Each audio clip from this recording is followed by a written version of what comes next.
Hello दोस्तों, कैसे हैं आप सब। चलिए शुरू करते हैं आज एक नया टॉपिक जिसका नाम है टीडीएस। हम जीएसटी के अंदर टीडीएस टॉपिक पढ़ने वाले हैं। एग्जाम के लिए एक्सपेक्टेड है 5 नंबर का क्वेश्चन इसमें से आने वाला है दोस्तों। तो बहुत अच्छे से देखेंगे, 100% कराने वाला हूँ। एक एक पॉइंट बारीकी से बताऊंगा और ये भी बताऊंगा कि एग्जाम के अंदर क्या आएगा, ठीक है, और क्या आ सकता है। और प्रैक्टिकल क्वेश्चन भी हम करने वाले हैं, बहुत अच्छे वाले, ठीक है। तो चलिए शुरू करते हैं, इससे बाहर आपको कुछ करने की नीड नहीं पड़ेगी, बहुत अच्छे से देखेंगे, ठीक है। टीडीएस अंडर जीएसटी, तो चलिए टीडीएस की बात करते हैं। 5 number expected, important for exam, बहुत ज्यादा इंपॉर्टेंट। टीडीएस का जो सेक्शन है 51। तो चलिए सबसे पहला पॉइंट जो हम बात करने वाले हैं वो है इंट्रोडक्शन। यानी टीडीएस के अंदर इंट्रोडक्शन पॉइंट हम पढ़ने वाले हैं। इंट्रोडक्शन के अंदर मैंने क्या दे रखा है, एक पूरा का पूरा एक एग्जाम्पल दे रखा है। इस एग्जाम्पल को हम अच्छे से देखेंगे, ठीक है ना। मान लो कोई सप्लायर है, उसने गुड्स या सर्विस दी किसको, रिसिपिएंट को, है ना। तो एक सप्लायर है, ठीक है ना, और उसने कुछ सेल किया है कोई गुड्स किसको, रिसिपिएंट, है ना। रिसिपिएंट यानी कि जिसने गुड्स खरीदा है, क्लियर है। अब ये इसने सेल किया है 2 लाख रुपए का। कितने लाख रुपए की सेल की है, 2 लाख रुपीज की सेल की है, जिसके ऊपर 18% का जीएसटी का रेट है। यानी कि हम कह सकते हैं कि जो रिसिपिएंट है, अब इसने सामान खरीदा है अगर 2 लाख रुपए का, तो 2 लाख रुपए भी देगा वो, प्लस में जीएसटी का अमाउंट भी देगा। तो 2 लाख रुपीज प्लस 18% जीएसटी यानी 36,000। यानी कि रिसिपिएंट सप्लायर को 2,36,000 रुपए की पेमेंट करेगा। अब यहाँ पर सेक्शन 51 कहता है रिसिपिएंट को क्या, कि भाई साहब रिसिपिएंट आप एक काम करो, आप इसका टीडीएस काट लो, ठीक है ना। टीडीएस काट लो। और याद रखना दोस्तों, जब टीडीएस जिस वैल्यू पर काटते हैं वो एक्सक्लूसिव ऑफ जीएसटी होना चाहिए। एक्सक्लूसिव ऑफ जीएसटी होना चाहिए, बहुत ज्यादा इंपॉर्टेंट पॉइंट है ये पॉइंट, ठीक है ना। Exclusive of GST. तो यहाँ पर टोटल जो यहाँ पर पेमेंट बनता है वो बनता है 2,36,000 रुपए का, है ना।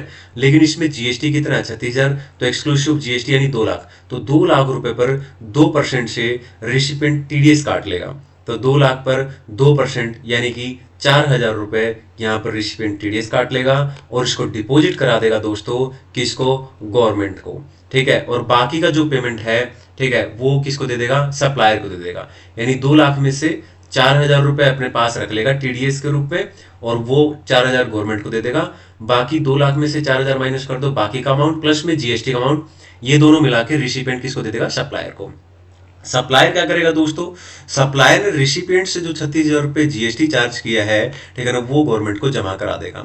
अब सवाल ये उठता है कि जो ये टीडीएस काटा है यहाँ पर 2 लाख रुपए पर 4,000 रुपए, ठीक है ना, ये सप्लायर के कैश लेजर में रिफ्लेक्ट हो जाएगा गवर्नमेंट, ठीक है ना, ये वहां से इसको अवेल कर सकता है, कोई दिक्कत नहीं है। तो ये है पूरी की पूरी एक ट्रांजेक्शन, ठीक है ना, जिसके अंदर हमने पढ़ा सेक्शन 51 किस तरीके से काम करता है। अब दूसरी जो चीज है, एक एक पॉइंट बारीकी से करना है दोस्तों, आपको कुछ भी नहीं छोड़ना है प्लीज। दूसरा पॉइंट यहां पर ये है कि अभी हमने पढ़ा कि टीडीएस कौन काटेगा दोस्तों, रिसिपिएंट काटेगा टीडीएस। सप्लायर जब सेल करेगा रिसिपिएंट को, तो रिसिपिएंट जब पेमेंट करेगा तो टीडीएस काट के करेगा। तो अब सवाल ये है कि रिसिपिएंट कौन हो सकता है। तो रिसिपेंट कौन कौन हो सकता है, खरीदार कौन कौन व्यक्ति होगा जिसको टीडीएस काटने की जरूरत है, who will deduct TDS. Recipient कौन कौन हो सकता है, यानी कौन कौन रिसिपेंट हो सकता है, कौन टीडीएस काटेगा दोस्तों। तो यहां पर याद रखना, central government, state government, department या एस्टेब्लिशमेंट, ठीक है। यानी डिपार्टमेंट या कोई भी एस्टेब्लिशमेंट जो सेंट्रल गवर्नमेंट या स्टेट गवर्नमेंट का है, लोकल अथॉरिटी हो सकता है, या गवर्नमेंट की कोई एजेंसी हो सकती है, या पब्लिक सेक्टर अंडरटेकिंग हो सकता है, पीएसयू, या सोसाइटी। और सोसाइटी कौन सी, society establish by central government और स्टेट गवर्नमेंट और local authority under society registration act 1860, ठीक है ना। इसके अलावा, ठीक है, नीचे यहां पे आ जाते हैं, इसके अलावा कोई अथॉरिटी हो सकती है, कोई बोर्ड हो सकता है, या कोई अदर बॉडी हो सकती है जो सेटअप हुई है किसी पार्लियामेंट के एक्ट के द्वारा, ठीक है ना, या किसी स्टेट लेजिस्लेचर के द्वारा, या एस्टेब्लाइज बाय एनी गवर्नमेंट, ठीक है ना, विद 51% और more participation by way of equity and control, जिसमें गवर्नमेंट का 51 या उससे ज्यादा का पार्टिसिपेशन है, ठीक है, क्लियर है। तो ये आपको एज इट इज याद करना है, ठीक है ना। हो सकता है थ्योरी का क्वेश्चन पूछ ले, मैक्सिमम चांस है, 99% चांस है कि प्रैक्टिकल क्वेश्चन एग्जाम में आता है इसका, ठीक है। लेकिन हमें एक एक पॉइंट अच्छे से आना चाहिए, बिल्कुल नाम नाम के पॉइंट है, 6-7 पॉइंट है इसके अंदर, बस वो याद करने। तो पहला पॉइंट ये एकदम दिमाग में छाप लो। फिर रिसिपेंट कौन कौन से हो सकते हैं, ये छप गया दिमाग में। अब चलते हैं आगे। अब सवाल ये है कि जब रिसिपिएंट टैक्स टीडीएस काटेगा तो कौन सी वैल्यू पर टीडीएस काटना है। बहुत ज्यादा इंपॉर्टेंट है, प्रैक्टिकल क्वेश्चन में आएगा तो आपको पता होगा वैल्यू, तभी तो आप काट पाओगे उसके ऊपर टीडीएस, राइट। यानी रिसिपिएंट कौन हो सकता है ये तो हमने देख लिया। अब सवाल ये है कि रिसिपिएंट कौन सी वैल्यू पर टैक्स काटेगा। पहली बात तो दोस्तों, जो भी वो सप्लाई कर रहा है गुड्स या सर्विस की, वो टैक्सेबल होना चाहिए, एग्जेम्प्ट सप्लाई नहीं होनी चाहिए। एग्जेम्प्ट सप्लाई पे टीडीएस नहीं काटना है, टैक्सेबल सप्लाई होनी चाहिए। दूसरी बात, कॉन्ट्रैक्ट वाली वैल्यू लेनी है दोस्तों, कॉन्ट्रैक्ट वाली वैल्यू लेनी है। इनवॉइस वैल्यू अगर दे रखी है तो वो इग्नोर कर देना है, कॉन्ट्रैक्ट वैल्यू वर्ड देख लेना, वो वैल्यू होनी चाहिए। आगे 2.5 लाख रुपए से अमाउंट ज्यादा होना चाहिए दोस्तों। यहां पर गलती करते हैं बहुत सारे लोग, एक्सीड वर्ड लिखा है, ठीक है ना। अगर 2.5 लाख रुपए भी है, अगर पूरा एग्जैक्ट 2.5 लाख रुपए का अमाउंट है तो उसके ऊपर टीडीएस नहीं कटेगा, ठीक है ना। या 2.5 लाख से कम है उस पर टीडीएस नहीं कटेगा, लेकिन एग्जैक्ट 2.5 लाख भी है उस पर भी नहीं कटेगा, क्योंकि यहाँ पे एक्सीड वर्ड लिखा है। तो 2.5 लाख से ऊपर है तो ही टीडीएस काटना है। और जब आप वैल्यू आप देखोगे ये 2.5 लाख वाली, तो एक्सक्लूसिव ऑफ जीएसटी होनी चाहिए दोस्तों। अगर क्वेश्चन के अंदर लिख रखा है इंक्लूसिव ऑफ जीएसटी, तो पहले उसको अमाउंट को कन्वर्ट कर लेना, एक्सक्लूसिव ऑफ जीएसटी बना लेना, फिर देखना कि वो 2.5 लाख से ज्यादा है तो फिर टीडीएस कटेगा, और वो भी कॉन्ट्रैक्ट वैल्यू पर, और वो टैक्सेबल सप्लाई होनी चाहिए। एक एक वर्ड यहाँ पे मैंने बारीकी से अलग अलग बता दिया, और ये सारे वर्ड आपको प्रैक्टिकल क्वेश्चन में ध्यान रखने हैं, वरना प्रैक्टिकल क्वेश्चन आपसे गलत हो जाएगा। अब सवाल उठता है कि हमने ये तो देख लिया कि टीडीएस कौन काटेगा, हमने ये भी देख लिया कौन सी वैल्यू पर काटेगा, अब हम ये देखेंगे कि किस रेट से टीडीएस कटता है, ठीक है। तो ये भी आपको पता होना चाहिए, तभी तो आप प्रैक्टिकल क्वेश्चन कर पाओगे। अगर दोस्तों सीजीएसटी और एसजीएसटी की बात है तो 1-1% रेट रहेगा, और आईजीएसटी तो आपको पता है दोनों को प्लस कर दो 2%, ठीक है ना। तो ये इसके टैक्स के रेट रहते हैं। अब आ जाते हैं आगे, यहाँ पर 4 पॉइंट आए एकदम अच्छे से, एक एक पॉइंट बारीकी से दिमाग में बिठाना दोस्तों। 4 पॉइंट होने के बाद 5वें पॉइंट की बात करते हैं, very very very very important, when not required to deduct TDS, ठीक है ना। ये कहता है टीडीएस कब काटने की जरूरत नहीं है। 6 केस दे रखे हैं दोस्तों जहां पर टीडीएस नहीं काटना है। पहला एग्जेम्प्ट सप्लाई, मैं ऑलरेडी आपको बता चुका हूं, जो सप्लाई है वो टैक्सेबल होना चाहिए, टैक्सेबल सप्लाई होनी चाहिए दोस्तों। एग्जेम्प्ट सप्लाई के केस में रिसिपिएंट को टीडीएस काटने की जरूरत नहीं है। और वैल्यू मैं ऑलरेडी आपको बता चुका हूं, डिस्कस कर चुका हूं, 2.5 लाख रुपए से एक्सीड होनी चाहिए, 2.5 लाख रुपए या उससे कम है तो भी टीडीएस काटने की जरूरत नहीं है। और सप्लाई अगर आरसीएम के अंदर है तो भी टीडीएस काटने की जरूरत नहीं है। और जो पेमेंट है वो अनरजिस्टर्ड सप्लायर है दोस्तों, यानी कि रिसिपिएंट, ठीक है ना, जो सामान खरीद रहा है वो सामने वाला जो सप्लायर है उससे अनरजिस्टर्ड सप्लायर है, तो भी दोस्तों टीडीएस काटने की जरूरत नहीं है। पॉइंट नंबर 5 और 6 एग्जाम के लिए मोस्ट इंपोर्टेंट है। सेकंड पॉइंट तो ऑलरेडी डिस्कस कर चुका हूं, इंपॉर्टेंट है ही, ऑब्वियस सी बात है, लेकिन 5 और 6 खास ध्यान रखना दोस्तों। पॉइंट नंबर 5 के ऊपर एग्जाम में क्वेश्चन आ सकता है, जिसमें वो दे सकते हैं क्या, सप्लाई दे सकते हैं between notified person. Notified person का मतलब होता है दोस्तों वे लोग जो रिसिपिएंट है। मैंने आपको बताया था कौन कौन लोग रिसिपिएंट हो सकते हैं। एग्जाम्पल के तौर पर जैसे कि सेंट्रल गवर्नमेंट का कोई डिपार्टमेंट है, तो सेंट्रल गवर्नमेंट का डिपार्टमेंट भी तो क्या होगा, एक नोटिफाइड पर्सन होगा, क्योंकि वो रिसिपिएंट हो सकता है। अब वो सप्लाई कर रहा है किसको, पीएसयू को। पीएसयू भी क्या है दोस्तों, नोटिफाइड पर्सन है, रिसिपिएंट होता है, हमने बात की थी। अगर इनके बीच में सप्लाई हो रहा है तो उसके केस में टीडीएस नहीं काटना है दोस्तों। और एक point number 6 very very very very very very important, आपको ध्यान रखना है कि जो सप्लायर है उसका प्लेस, ठीक है ना, अगर जो सप्लायर है उसका प्लेस क्या है और प्लेस ऑफ सप्लाई क्या है। प्लेस ऑफ सप्लाई और अगर प्लेस ऑफ सप्लायर अगर एक ही स्टेट में है दोस्तों, और जबकि रिसिपिएंट का जो प्लेस है वो अदर स्टेट है, तो ये बात ध्यान रखना, उस केस में भी टीडीएस काटने की जरूरत नहीं है। एग्जाम के लिए most most most most most important है, ठीक है ना। ये 3 पॉइंट ध्यान रखने हैं। ये 6ठा पॉइंट जो है बहुत इंपॉर्टेंट है, और 5वां भी दोस्तों, ठीक है। अब आ जाते हैं आगे की तरफ। यहाँ पर मैंने पॉइंट नंबर 6 डाल रखा है, जिसके अंदर मैंने कुछ नोट दे रखे हैं दोस्तों, एग्जाम के लिए बहुत इंपॉर्टेंट है, ठीक है ना। ये एग्जाम में क्वेश्चन आ सकता है, ठीक है। फेलियर टू डिपॉजिट टीडीएस, अब यहाँ पर क्या है, ठीक है ना, टीडीएस जो है जमा नहीं कराया है तो भाई आप सीधी सी बात है इंटरेस्ट लगेगा 18% दोस्तों, और प्रोविजन के हिसाब से पेनल्टी भी लग जाएगी, और लेट फी भी देनी पड़ेगी। लेट फी क्या रहेगी, ठीक है ना, 100 रुपीज पर डे के हिसाब से, और 5000 विच एवरेज लोअर रहेगा दोस्तों वो लेट फी रहेगी। एज इट इज क्वेश्चन आ सकता है एग्जाम में, तो एज इट इज ये बातें आपको लिखनी है, ठीक है ना, कि भाई अगर फेलियर टू डिपॉजिट है तो interest shall be charge at the rate of 18% और penalty as per the provision and late fee, ये सब बातें लिख देनी है दोस्तों। दूसरा पॉइंट मैं ऑलरेडी डिस्कस कर चुका हूं, फिर से बता देता हूं एक बार, very very very very important, supply of goods and service between one specified person to another specified person, यानी स्पेसिफाइड पर्सन मतलब नोटिफाइड पर्सन। अगर दोस्तों जैसे कि सेंट्रल गवर्नमेंट है और पीएसयू है, दोनों ही नोटिफाइड पर्सन है, दोनों के बीच में सप्लाई हो रहा है दोस्तों, तो उस केस में टीडीएस नहीं कटेगा। मैंने पॉइंट नंबर 6 अभी आपको ऊपर पढ़ाया था ये, ठीक है। तो अब चलते हैं, सवाल ही उठता है कि इसके ऊपर प्रैक्टिकल क्वेश्चन कैसे कैसे आ सकते हैं, आइए देखते हैं। आप लोग स्टडी मैट निकाल लेंगे और स्टडी मैट के अंदर क्वेश्चन नंबर 8 निकालना है दोस्तों। क्वेश्चन नंबर 8 जो है वो सेक्शन, ठीक है ना, 51 के ऊपर है, यानी टीडीएस के ऊपर दे रखा है क्वेश्चन नंबर 8, फिर 9 करने वाले हैं। तो सबसे पहले जब आप प्रैक्टिकल क्वेश्चन देखोगे तो सबसे पहले तो आपको बगैर सोचे समझे हमेशा, ठीक है ना, क्या करना है दोस्तों, पूरा का पूरा सेक्शन 51 लिख देना है। यानी कि अभी हमने जो ऊपर सेक्शन 51 पढ़ा है पूरा का पूरा, ये सारा का सारा, ये सारा छाप देना दोस्तों, ठीक है ना, आप लोगों को एकदम अच्छे तरीके से, ठीक है ना। तो यहाँ पर ये जो रिसिपेंट कौन कौन हो सकते हैं ये लिख देना, ठीक है ना, कौन सी वैल्यू, टीडीएस के रेट क्या रहेंगे ये सब लिख देना, टीडीएस कब नहीं कटेगा ये सब लिख देना, ठीक है ना, क्लियर है। और ये सब मतलब प्रोविजन सारे के सारे छाप देने दोस्तों, ठीक है ना। उसके बाद आपको प्रैक्टिकल क्वेश्चन करना स्टार्ट करना है। अब प्रैक्टिकल क्वेश्चन जब स्टार्ट करेंगे तो कैसे निकालते हैं प्रैक्टिकल क्वेश्चन, आइए इस बारे में बात करते हैं, ठीक है ना। मनिहार एंटरप्राइज दिल्ली के अंदर है दोस्तों, इज एंगेज टू सप्लाई, ये सप्लायर है दोस्तों, various goods and supply exclusive, ठीक है ना, exclusive to government department agency, okay, ठीक है। तो यहां पर किसको सप्लाई हो रही है दोस्तों, किसको सप्लाई हो रही है, ठीक है, गवर्नमेंट डिपार्टमेंट या गवर्नमेंट की एजेंसी को। ये कौन है, रिसिपेंट है। रिसिपेंट कौन कौन हो सकता है, गवर्नमेंट डिपार्टमेंट हो सकता है, एजेंसी हो सकती है, इसे पहचान लेना, ठीक है ना। वरना लिख भी रखा है सेक्शन 51 है, लेकिन इस लाइन से भी आप पहचान लेंगे कि टीडीएस का क्वेश्चन आया हुआ एग्जाम में, वरना डायरेक्टली दे भी रखा है सेक्शन 51। आगे चलते हैं दोस्तों।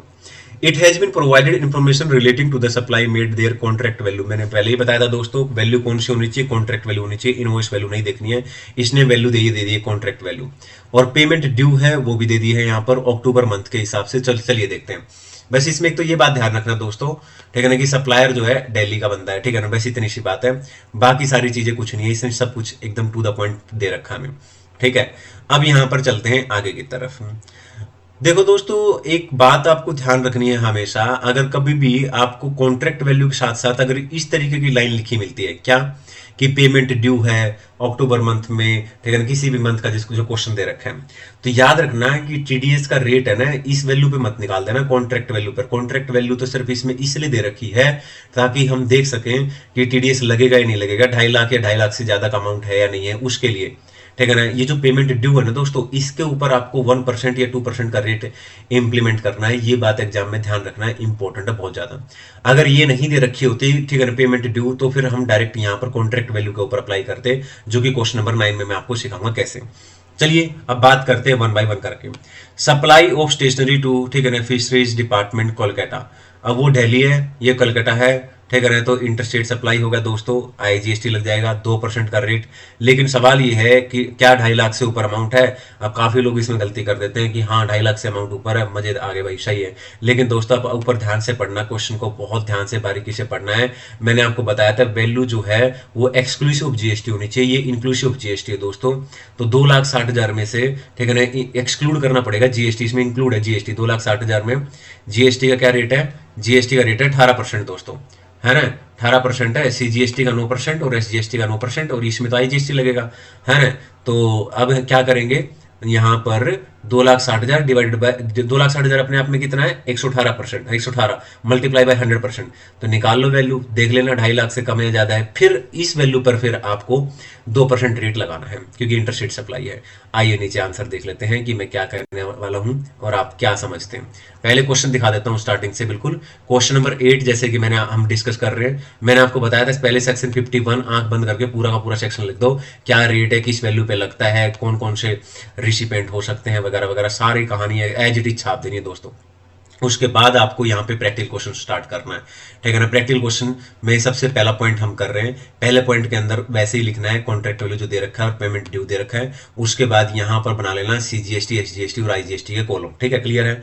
अब 2,60,000 दोस्तों इंक्लूसिव GST है, इसको एक्सक्लूसिव GST कर दो, ठीक है। 2,60,000 डिवाइड बाई 118 इंटू में 100 कर दो, तो मुझे लगता है ये 2.5 लाख से कम वैल्यू आएगी, इसलिए इसके ऊपर, ठीक है, TDS नहीं कटेगा दोस्तों। इन्होंने नोट में दिखा रखी है, ये बात आप साथ साथ में भी दिखा सकते हैं, कोई दिक्कत नहीं है, ठीक है ना। तो यहाँ पर नोट दिखा रखा है 2,60,000 डिवाइड बाई 118% 118 इंटू में 100, तो ये आ जाएगा। ये आप देखो 2.5 लाख से कम आ रखी है। अब 2.5 लाख या 2.5 लाख से वैल्यू कम है दोस्तों, ठीक है ना, तो फिर इसका मतलब TDS कटेगा ही नहीं, बात खत्म। तो इसमें देख सकते हो आप, यहाँ पे कुछ भी नहीं लिख रखा, ऐसे ही छोड़ रखा है। बोलो क्लियर है। अब बढ़ जाते हैं आगे की तरफ दोस्तों, ठीक है ना। नेक्स्ट पॉइंट कर रहे हैं, पॉइंट नंबर 2 पे आ जाते हैं और पॉइंट नंबर 2 की बात कर लेते हैं। Supply of car rental services to municipal corporation of Delhi, ठीक है ना। ये भी दिल्ली है दोस्तों, वो भी दिल्ली है, ठीक है ना। जो बंदा है सप्लायर और रिसिपेंट भी दिल्ली का है। तो पहली बात तो दोनों इंटरेस्ट रेट है, तो CGST और SGST लगेगी। 2,95,000 अमाउंट है दोस्तों, इसको ये सारी अमाउंट एक्सक्लूसिव GST करनी पड़ेगी, क्योंकि सारी की सारी इंक्लूसिव GST ऊपर लिख रखा है। तो 2,95,000 को चलो करते हैं, पहले क्या करेंगे, एक्सक्लूसिव GST बना लेते हैं इसको। तो कैसे बनाएंगे, 2,95,000 डिवाइड कर देंगे 118 से और मल्टीप्लाई कर देंगे 100 से दोस्तों, तो 2,50,000। मैंने आपको बताया था 2,50,000 एक्सीड वर्ड लिख रखा वहां पे, एक्सीड यानी 2.5 लाख से एक्सीड है तो ही TDS कटेगा। यहाँ तो एग्जैक्ट 2.5 लाख है दोस्तों, 2.5 लाख या उससे कम है तो नहीं कटेगा, तो यहाँ पे TDS नहीं कटेगा। आप देख सकते हैं ऊपर की तरफ, तो इस पे भी 2.5 लाख पे, ठीक है, 2.5 लाख का एग्जैक्ट अमाउंट आया एक्सक्लूसिव जब बनाया, तो यहाँ पर भी TDS काटने की जरूरत नहीं है, खाली छोड़ रखा है। लेकिन लिखना जरूर है, दिखाना है, इसके नंबर होते हैं, ठीक है। तो आप ऐसा नहीं करना कि कुछ भी ऐसी सोचो कि अरे ये तो वो हो गया, तो इसको दिखाने की जरूरत नहीं, दिखाना जरूर है। थर्ड पॉइंट पे जाते हैं दोस्तों, supply of heavy machinery to the PSU, ठीक है ना, उत्तराखंड। अब वो दिल्ली का बंदा है सप्लायर और रिसिपेंट उत्तराखंड है दोस्तों, तो ये तो हो गया इंटरस्टेट। और 5,90,000 इस पे लग जाएगा TDS, क्यों, देखते ही पता लग रहा है। 5,90,000 डिवाइडेड बाई 118 इंटू में 100 कर दो इसको, ठीक है। चलो 5,90,000 नीचे आ जाते हैं दोस्तों, 5,90,000 डिवाइड बाई 118 इंटू में 100 कर देंगे, तो ये वैल्यू निकल के आ गई 5 लाख। ये 2.5 लाख से ज्यादा है तो इसके ऊपर TDS लग जाएगा, ठीक है ना। और क्योंकि एक दिल्ली का एक उत्तराखंड है, ठीक है ना, इंटरस्टेट हो गया दोस्तों, तो यहाँ पे आ जाते हैं, है ना, क्लियर है। तो ये आ गया, ओके क्लियर है। अब सवाल ये उठता है, क्या इसकी वैल्यू आई एक्सक्लूसिव GST। एक्सक्लूसिव GST याद रखना, वैल्यू कौन सी लेनी है, एक्सक्लूसिव GST। तो एक्सक्लूसिव GST कितना आया था हमारा, 5 लाख आया था। तो 5 लाख के ऊपर इंटरस्टेट है, ठीक है ना, इंटरस्टेट है तो 2%, इंटरस्टेट में 2% है ना। CGST SGST 1% और IGST 2%। तो 5 लाख पे वैल्यू पे लगाना है, कभी आप इस वैल्यू पे निकाल दो, क्योंकि एक्सक्लूसिव GST वैल्यू कौन सी होती है, मैंने बताया था एक्सक्लूसिव GST लेनी है, ठीक है ना, हाँ, ठीक है ना। एक्सक्लूसिव GST वैल्यू लेनी है, तो यहाँ पे 5 लाख के ऊपर 2%, तो ये हो गया 5 लाख, सॉरी 5 लाख के ऊपर, ठीक है ना, 5 लाख था ना उसके ऊपर। अब यहाँ सॉरी मैं दोबारा बोल देता हूँ लाइन, क्या बोल रहा हूँ मैं, ठीक है ना। तो यहाँ पे 5 लाख, तो मैं ये बोल रहा हूँ कि यहाँ पर आपको ध्यान रखना है, ये जो मैंने पॉइंट किया है मेरे को थोड़ी सी गड़बड़ होगी, मैं दोबारा इसको रेक्टिफाई करता हूँ, ठीक है ना। ये मत कर देना कि आप 5 लाख पे वैल्यू पे निकाल दो। अगर ये पेमेंट ड्यू नहीं दे रखे हो ना, पेमेंट ड्यू, तो आपको 5 लाख की वैल्यू पे निकालना है सीधा, 5 लाख पे 2%, तो IGST बन जाता है ना। लेकिन अभी पेमेंट ड्यू कितना वो देखना है, यही मैंने आपको पहले भी पॉइंट बताया था। पेमेंट ड्यू कितना है दोस्तों, 25,000, 25,000 पे 2% निकालना, 25 दूनी 50, ये आ गया, ठीक है ना, इस तरीके से। ओके ठीक है जी, आगे चलते हैं और वापिस नेक्स्ट पॉइंट पे आ जाते हैं दोस्तों। नेक्स्ट है सप्लाई ऑफ टैक्सेबल गुड्स। बिल्कुल टैक्सेबल होना चाहिए, एग्जेम्प्ट पे तो वैसे ही मना कर देता, TDS कटता नहीं है दोस्तों। सोसाइटी है, लेकिन सोसाइटी क्या है, एस्टेब्लाइज बाय गवर्नमेंट ऑफ इतना, सोसाइटी रजिस्ट्रेशन एक्ट, बिल्कुल सही है। इसको भी कर लो दोस्तों एक्सक्लूसिव GST, और देख लो एक्सक्लूसिव GST कितना है। मेरे ख्याल से इस पे भी TDS कट जाएगा क्योंकि ज्यादा अमाउंट है ना। तो आ जाते हैं नीचे, ये हो गया दोस्तों 6,49,000 डिवाइड बाई 118 इंटू 100, 5,50,000, तो बिल्कुल 2.5 लाख से ज्यादा है, इस पे भी कटेगा। और पेमेंट ड्यू कौन सा है, उस पे कटेगा, ठीक है ना, याद रखना दोस्तों, ठीक है।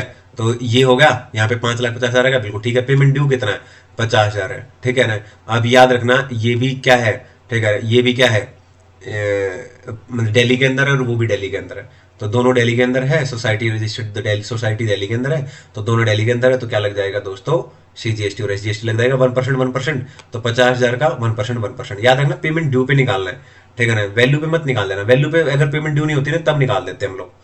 आई होप आपको ये बात समझ में आ गई होगी क्या बोल रहा हूँ मैं। आगे चलते हैं दोस्तों और नेक्स्ट पॉइंट की बात कर लेते हैं यहाँ पे। नेक्स्ट पॉइंट दे रखा है इंटीरियर डेकोरेशन ऑफ आंध्रा भवन लोकेटेड इन, ये बहुत इंपॉर्टेंट पॉइंट है। अब आप इस पॉइंट को ध्यान से देखोगे तो आपको समझ में आएगा कि मैंने इसको पॉइंट को इंपॉर्टेंट क्यों बोला है। अब अगर आप वैल्यू देखोगे तो 12,39,39,000 दे रखा है, डिवाइड बाई 118 इंटू में 100 करोगे तो भाई 2.5 लाख से ऊपर आएगा, डेफिनेटली आएगा, है ना, ठीक है ना। तो उस हिसाब से तो यहाँ पे क्या कटना चाहिए, ठीक है ना, यहाँ पे टीडीएस कटना चाहिए, ठीक है। लेकिन दोस्तों यहाँ पर टीडीएस अप्लाई नहीं होगा, रीजन क्या है, ठीक है ना। देखो सप्लायर कहाँ का है, दिल्ली का है ना, और प्लेस ऑफ सप्लाई कहाँ है दोस्तों, वो भी दिल्ली है, ठीक है ना। लेकिन रिसिपेंट कहाँ है दोस्तों, रिसिपेंट अदर स्टेट का है। तो मैंने बोला था टीडीएस इस केस में एप्लीकेबल नहीं होता। पॉइंट नंबर 5 देख लो दोस्तों, आ जाओ पॉइंट नंबर 5। पॉइंट नंबर 5 की बात कर लेते हैं। पॉइंट नंबर 5 कहाँ गया, ये रहा दोस्तों। देखो यहाँ पर कोई भी टीडीएस नहीं कटा हुआ है, ठीक है ना, सीजीएसटी ना एसजीएसटी ना ईजीएसटी, ठीक है ना। क्यों नहीं कटा है, आ जाते हैं यहाँ पर, इस वजह से नहीं कटा दोस्तों। मैंने आपको बताया था no tax shall be deducted if location of supplier और प्लेस ऑफ सप्लाई अगर सेम स्टेट में है दोस्तों, जबकि रिसिपिएंट जो है वो अदर स्टेट में है। तो इसका मतलब है, ठीक है ना, यहाँ पे टीडीएस नहीं कटने वाला है। अगले क्वेश्चन पे, अगले पॉइंट पे चलते हैं दोस्तों, ठीक है ना। ये भी हो गया है, अब इस पे आ जाते हैं। Supply of printed books and printed post cards west Delhi, ठीक है ना। ये कितना दे रखा है, ये अमाउंट मैंने कितना लिख रखा है, ये अरे ये आंसर पढ़ रहा हूँ क्या मैं, आंसर पढ़ रहा हूँ, तभी मैं कहूँ कि कहाँ चले गए। वापिस आ जाते हैं दोस्तों अपने क्वेश्चन के ऊपर, और क्वेश्चन रहा ये, है ना। तो supply of printed books and printed post card to a west Delhi, ठीक है ना, post office out of a total contract value दे रखी है दोस्तों 9,72,000, ठीक है ना। और आगे कहता है इसमें से एग्जेम्प्ट वैल्यू कितनी है, 7 लाख। तो टैक्सेबल कितनी है, ठीक है ना। तो टोटल है 9,72,000 माइनस 7 लाख, तो 2,72,000 ये जो तो दोस्तों टैक्सेबल है ना। अब 2,72,000 को एक्सक्लूसिव जीएसटी करो, क्योंकि ये इंक्लूसिव जीएसटी है, ठीक है ना। एक्सक्लूसिव जीएसटी करो, आ जाते हैं नीचे की तरफ, और यहाँ पे ये पढ़ लिया हमने, और ये रहा, है ना। तो इसको आप एक्सक्लूसिव जीएसटी का डालो, ये रहा नीचे 2,72,000, ठीक है ना, डिवाइडेड बाई 118 इंटू में 100। तो ये तो 2.5 लाख से कम आ गई दोस्तों, 2.5 लाख से कम आ गई, तो फिर गया, टीडीएस तो कटेगा ही नहीं। लो यही बात मैं कह रहा था, यहाँ पे टीडीएस कटेगा ही नहीं, है ना। चलो आगे चलते हैं, वापिस ऊपर चले जाते हैं। अब एक पॉइंट ऐसा है दोस्तों, आपने आज तक ये प्रोविजन पढ़ा नहीं होगा, इसका प्रोविजन प्लीज आप इंपॉर्टेंट है, अच्छे से पढ़ लेना, ठीक है ना। हाँ डिटेल में एक एक वर्ड ध्यान से पढ़ना है, इसको 2-3 बार पढ़ना और याद कर लेना इसको। Maintenance of street light in municipal area of east Delhi, maintenance चल रही है दोस्तों स्ट्रीट लाइट ईस्ट दिल्ली के अंदर, है ना। 3,50,000 और ड्यू भी 3,50,000 है, वैल्यू भी 3,50,000 है। नीचे कुछ कहता है क्या, maintenance contract entered into with the municipal corporation of Delhi also involve replacement of, ठीक है, डिफंक्ट, ठीक है, लाइट्स, यानी डिफेक्ट होगा ये मेरे ख्याल से, है ना, defect lights and other spares, however the value of supply of goods, ये ध्यान रखना इसमें, इसकी वजह से value of supply of goods is not more than 25% value of composite supply, ठीक है ना।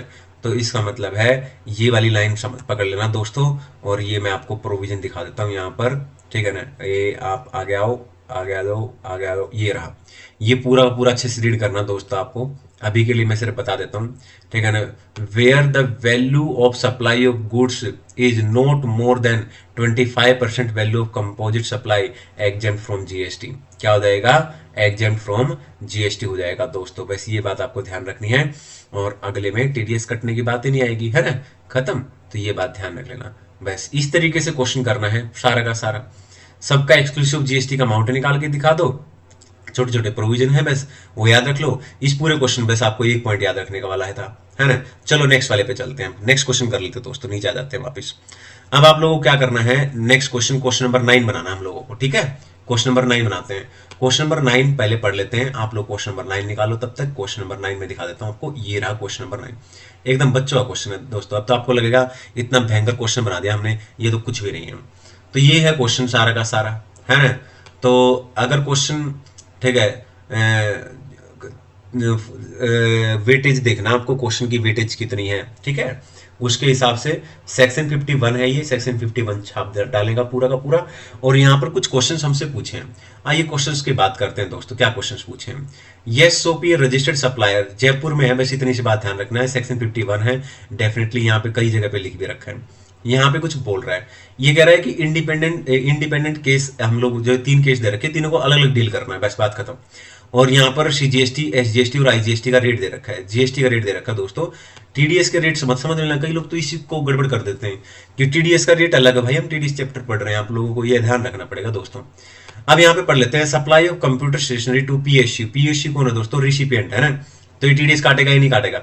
अभी देखते हैं। ये जयपुर है और ये मुंबई है ना, और कॉन्ट्रैक्ट की वैल्यू होनी चाहिए, ठीक है, 2.5 लाख से ज्यादा। ये इंक्लूसिव जीएसटी है दोस्तों। तो 2,70,000 ये हो गया जयपुर और ये हो गया मुंबई। तो ये हो गया इंटरस्टेट, है ना, यानी कि 12% का रेट है। तो 2,72,000 ये इंक्लूसिव, इसको एक्सक्लूसिव बनाओ, 2,72,000 डिवाइडेड बाय, ठीक है ना, 112 इंटू में 100, तो ये मेरे ख्याल से 2.5 लाख से कम आ जाएगा। तो इस पे मेरे ख्याल से टीडीएस नहीं कटेगा। तो आइए क्वेश्चन नंबर 9 का पहला पार्ट देख लेते हैं दोस्तों। क्वेश्चन नंबर 9 का पहला पार्ट, तो यहां पर ऊपर की तरफ जाएंगे और क्वेश्चन नंबर 9 के पहले प्रोविजन लिख देंगे, जैसे कि हमने बात की है दोस्तों। उसके बाद ये रहा लो, ठीक है ना, तो ये हो गया पहला पॉइंट। और पहले पॉइंट में ये अमाउंट था, इसको एक्सक्लूसिव जीएसटी बनाया तो दोस्तों 2.5 लाख से कम आ गया। तो सीजीएसटी, एसजीएसटी, आईजीएसटी कुछ भी यहाँ पे लगने वाला नहीं है। वैसे तो आईजीएसटी लगने वाला था ना, क्योंकि इंटरस्टेट था। अब हम वापस क्वेश्चन की तरफ बढ़ जाते हैं और दूसरा केस पढ़ लेते हैं। अब तो लग रहा होगा ना कि बिल्कुल क्या ही क्वेश्चन है, मतलब क्या बोले वैसे इनके बारे में। Supply of AC to the GST department. GST department government का डिपार्टमेंट है दोस्तों, तो ऑब्वियसली बात है रिसिपेंट कौन है, ठीक है ना, और कहाँ का है? दिल्ली का। दिल्ली और जयपुर इंटरस्टेट हो गया। ये अमाउंट एक्सक्लूसिव जीएसटी दे दिया इसने ऑलरेडी, तो अब इसको एक्सक्लूसिव जीएसटी मत बता देना, कुछ नहीं करना इसका, एक्सक्लूसिव जीएसटी ऑलरेडी है और 2.5 लाख से ज्यादा है, तो टीडीएस कट जाएगा दोस्तों। और जयपुर और दिल्ली इंटरस्टेट होगा तो कट जाएगा दोस्तों 2% से, ठीक है ना। आ जाओ देख लो क्वेश्चन के अंदर दूसरा case, case number 2, case number 2, case number 2, case number 2, ये रहा, ठीक है ना। अब यहाँ पर रहे 2,55,000 है ना, ओके क्लियर है, तो काट दो, कितना आ गया? 2,55,000 पे 2%, क्लियर है, इतना आ जाएगा दोस्तों। बोलो कोई डाउट? नहीं नहीं नहीं, ठीक है। अच्छा एक बात ध्यान रखना, क्या इस क्वेश्चन के अंदर वैल्यू पे निकाल रहे हैं हम लोग, पिछले क्वेश्चन पे नहीं निकाला था, वहां पे पेमेंट ड्यू पे निकाला था। ये भी डिफरेंस ध्यान रखना, ठीक है ना। क्वेश्चन अगर इस तरीके का है या उस तरीके का है, दोनों में ये बातें थोड़ी सी ध्यान रखनी पड़ेंगी दोस्तों। एक दो बार क्वेश्चन निकाल लोगे ना, यही वाले क्वेश्चन निकाल लो आप अपने हाथ से। अरे इतने बढ़िया क्वेश्चन दे रखे स्टडी मैट में, बाकी क्वेश्चन तो आपको बच्चे लगेंगे। Supply of generator renting service to the municipal corporation, government का डिपार्टमेंट होगा जयपुर। ऊपर भी जयपुर, ये भी जयपुर, इंटरेस्टेड हो गया दोस्तों। और इंक्लूसिव जीएसटी, पहले तो इसको एक्सक्लूसिव बना लेंगे, 3,50,000 डिवाइड बाई 112 इंटू में 100, ठीक है ना। एक्सक्लूसिव जीएसटी बना लिया, वो भी जयपुर ये भी जयपुर, और 1% से काट देंगे दोस्तों इसी वैल्यू पर, है ना। चलो एक बार देख लेते हैं क्या यहाँ पर इसका अमाउंट जो है 3,50,000 का अगर हम करते हैं तो क्या 2.5 लाख से ऊपर आएगा या नहीं आएगा? बिल्कुल आएगा। 3,50,000 डिवाइड बाई 112 इंटू 100 करेंगे तो ये आ जाएगा, 2.5 लाख से ऊपर आ गया दोस्तों। और इसके ऊपर निकाल दो, ठीक है ना। सीजीएसटी और एसजीएसटी लगेगा क्योंकि दोनों जयपुर बोल रखा है ना, तो 1% हो जाएगा। इस वैल्यू पर 1% निकाल दो दोस्तों, 1% ही होगा, ठीक है, ध्यान रखना। क्लियर है, बाकी और कुछ भी नहीं है, क्वेश्चन खत्म। तो एकदम बहुत ही ज़्यादा मेहनत से यहाँ पर मैंने ये टॉपिक करा दिया है, और एग्जाम में दोस्तों 5 नंबर दिलाने के पूरे 100 में से 99% से ज़्यादा श्योर हूँ मैं कि अब की बारिश में से 5 नंबर का क्वेश्चन एग्जाम में आएगा, ठीक है ना। और आपको पूरे के पूरे प्रोविजन, ये दोस्तों नोट्स निकाल लो या फिर आप लिख लो नोट्स, और एज इट इज पहले तो ये प्रोविजन रट लो, क्योंकि जब प्रैक्टिकल क्वेश्चन आता है, बड़ा क्वेश्चन आएगा, मान लो 9 नंबर का या 9 मार्क्स का या बड़ा क्वेश्चन, तो दोस्तों पहले तो पूरा का पूरा प्रोविजन छापना है, यानी कि सारे के सारे नोट्स एज इट इज छापने हैं, पहला काम। दूसरा काम फिर प्रैक्टिकल क्वेश्चन सोल्व करना है, और प्रैक्टिकल क्वेश्चन सोल्व करते टाइम उसकी एक्सक्लूसिव वैल्यू कैसे निकालते हैं ये। और 2 बातें स्पेशली ध्यान रखना है कि पेमेंट ड्यू दे रखा है या नहीं दे रखा है। पेमेंट ड्यू दे रखा है तो पेमेंट ड्यू पे निकालना, नहीं दे रखा है जैसे क्वेश्चन में समझाया था तो फिर कॉन्ट्रैक्ट वैल्यू पे निकालना। ये छोटे छोटे पॉइंट है ना, प्रैक्टिकल क्वेश्चन से ही आपको पता चला होगा, है ना। अब प्रैक्टिकल क्वेश्चन पढ़ते और ऐसे ही प्रोविजन पढ़ लेते हैं तो कहाँ से पता चलेंगे। देखो दोस्तों, आपको प्रैक्टिकल क्वेश्चन जरूर बनाए। अगर आपके पास कोई भी कंपाइलर है, किन्हीं भी सर का हो, क्योंकि सभी सर मोस्टली सारे क्वेश्चन इंक्लूड कर देते हैं, तो आप और क्वेश्चन भी अगर हैं आपके पास टीडीएस के 2-4 क्वेश्चन, तो अपने पास से जरूर, और उनको बगैर देखे बनाए खुद से, ठीक है। आज के लिए इतना ही। और अगर कंप्लीट जीएसटी का मैराथन देखना है दोस्तों, ठीक है ना, या कस्टम का कंप्लीट मैराथन देखना है तो जाके आप चैनल पे देख सकते हैं, प्लेलिस्ट के अंदर जाएं और कंप्लीट मैराथन आपको मिल जाएगा। अगर इसके अलावा सेल्फ पेस ऑनलाइन मॉड्यूल अगर आपने अभी तक नहीं पढ़ा है, सेट बी या आप पेपर के बाद देने वाले हैं, तो दोस्तों मैराथन देखना, ठीक है ना। 80 मार्क्स से भी ऊपर की कवरेज करता है वो। थैंक यू सो मच, आज के लिए इतना ही, बाय।